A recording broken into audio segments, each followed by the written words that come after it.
Hello everyone. तर आज मी बनवणार आहे सुक्या बांगड्याची चटणी.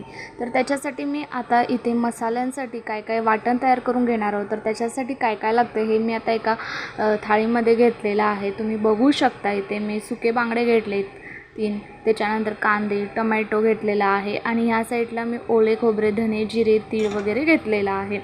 आता पहिल्यांदा कसं गावी असायचं की चुलीमध्ये हे बांगडे भाजले जायचे. जेव्हा आम्ही लहान होतो तेव्हा माझी आजी चुलीमध्ये हे बांगडे भाजत होती.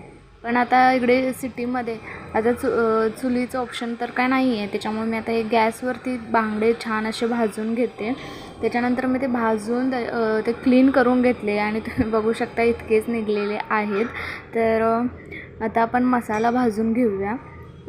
खोबरं थोडं ओलं असल्यामुळे मी थोडं खरपूस हे भाजून घेते आणि त्याच्यानंतर म्हणजे सगळे मसाले आपण भाजून घेणार आहोत.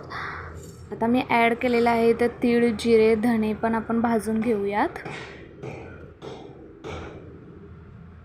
त्यानंतर हिरव्या मिरच्या जरा जास्तच वापरलेल्या आहेत, म्हणजे थोडा तिखटपणा येतो चटणीला, त्याच्यामुळे छान लागते. आणि आता आता आपण कांदा लसूण आणि आलं ॲड करून घेऊया. तर सगळा मसाला भाजून घेतलेला आहे. आता मी याचं मिक्सरवरती वाटण बनवणार आहे. तर तुम्ही बघू शकता हिरवगार वाटण तयार आहे. आता आपल्याला फक्त फोडणी द्यायची आहे. तर आता आपण काय करूयात की तेल जरा आपण जास्तच वापरूयात फोडणीसाठी. तर मी ते 2 पळी तेल घातलेलं आहे आणि 2 कांदे चिरून घेतलेले आहेत आणि ते फोडणीमध्ये ॲड केलेले आहेत. त्यानंतर घातले टोमॅटो. आता हे छान खरपूस भाजून घेऊयात आणि आता कांदा टोमॅटोमध्येच आपण हे बांगडे थोडे फ्राय करून घेऊयात. आणि 5-10 मिनटानंतर फ्राय झाल्यानंतर आता मी त्याच्यामध्ये हळद आणि मीठ घातलेलं आहे. मीठ थोडं कमीच टाका कारण की बांगड्याला ऑलरेडी खारटपणा असतो. त्याच्यानंतर मी ते वाटण तयार करून घेतलेलं वाटण ॲड केलेलं आहे.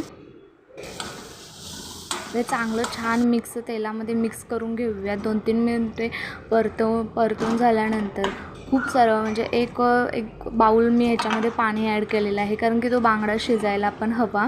तर आता इथे मी 10 ते 15 मिनटं छान उकळी करायला ठेवलं होतं आणि तुम्ही बघू शकताय 10 ते 15 मिनटे झालेले आहेत आणि चटणी तयार आहे आपली. छान सुरेख कलर आलेला आहे चटणीला.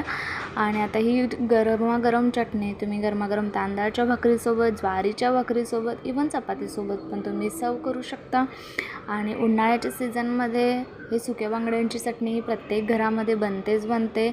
आणि व्हिडिओ आवडला असल्यास लाईक करा.